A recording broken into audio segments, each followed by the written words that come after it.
Party మార్పుపై Congress senior నేత జీవన్ రెడ్డి ఏమాత్రం వెనక్కి తగ్గడం లేదు.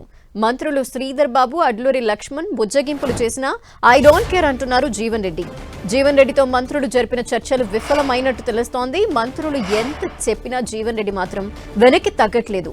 దేవుడు శాసిస్తే మానవుడు అనుసరిస్తాడంటూ కామెంట్స్ చేశారు జీవన్ రెడ్డి.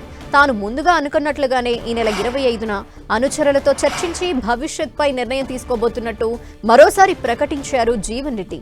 మంత్రులు శ్రీధర్ బాబు, అడ్లూరి లక్ష్మణ్ దాదాపు 2 గంటల పాటు జీవన్ రెడ్డితో చర్చలు జరిపినట్టు తెలుస్తోంది.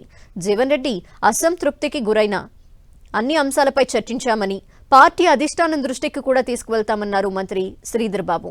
45 ఏళ్లుగా కాంగ్రెస్ పార్టీకి సేవలందించిన జీవన్ రెడ్డికి పార్టీ అన్ని విధాలా అండగా ఉంటుందన్నారు. పార్టీ మార్పు నిర్ణయాన్ని మార్చుకోవాలని కోరినట్టు శ్రీధర్ బాబు తెలిపారు.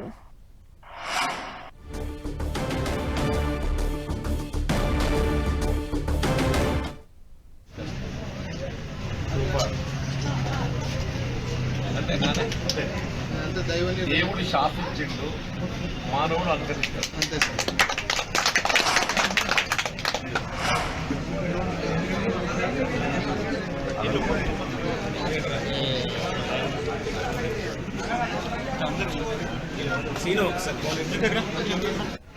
మానవుడు అనుకరిస్తాడు.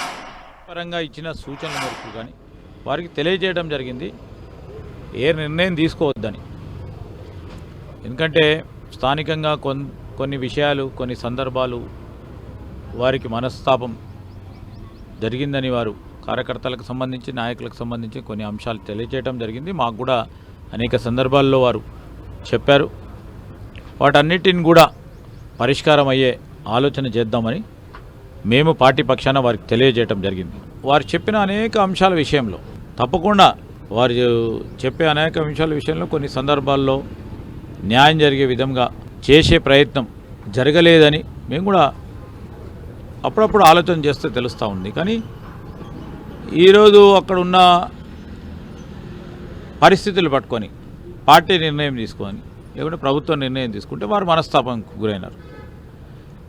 వాటన్నిటిని కూడా దృష్టిలో పెట్టుకోకుండా ఒక పెద్ద మనిషిగా, పార్టీని నడిపిన వ్యక్తిగా, ఈ ప్రాంతంలో 40 సంవత్సరాల కాలం పాటు దీర్ఘంగా పార్టీతో నడిచిన వ్యక్తిగా, మంచి సమయంలో చెడు సమయంలో పార్టీ పక్షాన్ని నిలిచిన వ్యక్తిగా, ఈ విషయాలన్నిటి విషయంలో సమస్య పరిష్కారానికి సంబంధించిన అంశం విషయంలో పార్టీ ఆలోచన చేస్తూ ఉన్న తరుణంలో మీరు నిర్ణయం తీసుకోవద్దని మేమందరం కూడా వారికి అప్పీల్ చేయటం.